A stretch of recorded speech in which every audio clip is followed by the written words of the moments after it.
এই গানটা শুনলেই টিভির সামনে হাজির হয়ে বসে যাওয়া এবং লোডশেডিংয়ে মুখ ভার করে বসে থাকা আমরাই হয়তো শেষ জেনারেশন।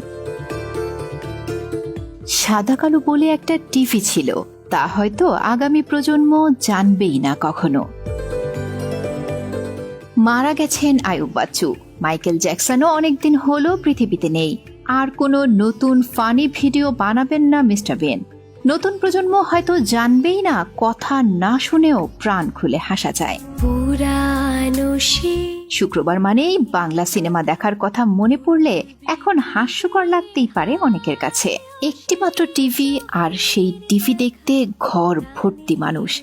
সবাই মিলেও যে একটা সিনেমা দেখা যায় তা হয়তো বুঝবেই না নতুন প্রজন্ম।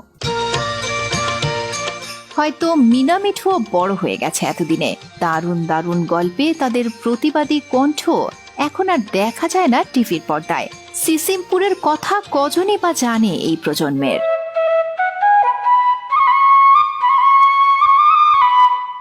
চায়ের দোকানে একগাদা মানুষ, নদীতে দল বেঁধে গোসল, কিছুই পাবে না।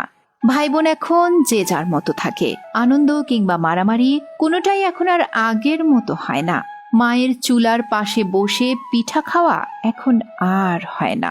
দল বেঁধে চড়ুই ভাতির আয়োজন, কলা পাতা দিয়ে দোকান বানানো কিংবা নারকেল পাতা দিয়েও যে চশমা ঘড়ি বানানো যায়, এখনকার প্রজন্ম এসব জানেই না। আক্ষরিক অর্থে এই পৃথিবীর সব থেকে ভাগ্যবান জেনারেশন আমরাই, যারা ৯০-এর মাঝামাঝি থেকে ২০০৫-৬ অব্দি শৈশব কাটিয়েছি। আমাদের সময় এমন একটা ঘড়ি ছিল যেটা হাতে দিয়েও গোসল করা যেত। পেঁপের ডাটি দিয়েও যে টিউবওয়েল বানানো যায় তা এখনকার জেনারেশনের কজনই জানে। হারিকেন কিংবা মোমবাতি ছিল পড়ার জন্য একমাত্র আলোর ব্যবস্থা। এখনকার প্রজন্ম তা হয়তো জানেই না। সন্ধ্যা নামলে উঠানে বড় আসন পেতে পরিবারের সবাই মিলে দাদা দাদি কিংবা নানা নানির মুখে হাজারো গল্প শোনা আর আকাশের চাঁদ তারা দেখা এখনকার জেনারেশনের কতজনের ভাগ্যে জোটে।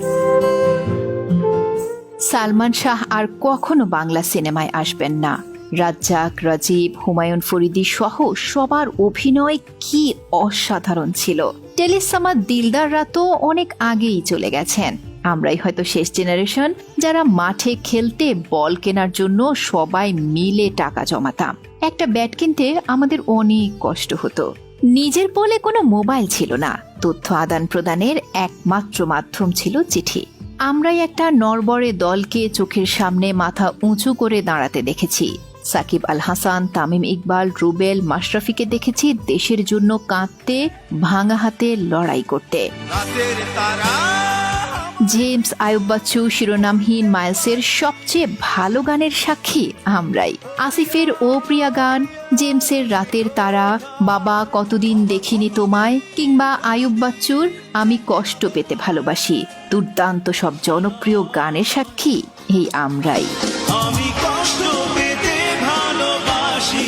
খুব সহজলভ্য ইন্টারনেট পেয়েছি আমরা। গুগল, ইউটিউব, ফেসবুক সব পেয়েছি। তবে মাসুদ রানা কি আগের মতোই লেখা হয়? কতদিন নদীতে নৌকা ভাসানো হয় না? অনেক স্মৃতি আছে আমাদের। আবেগে ভেসে যাওয়ার মতো গল্প আছে।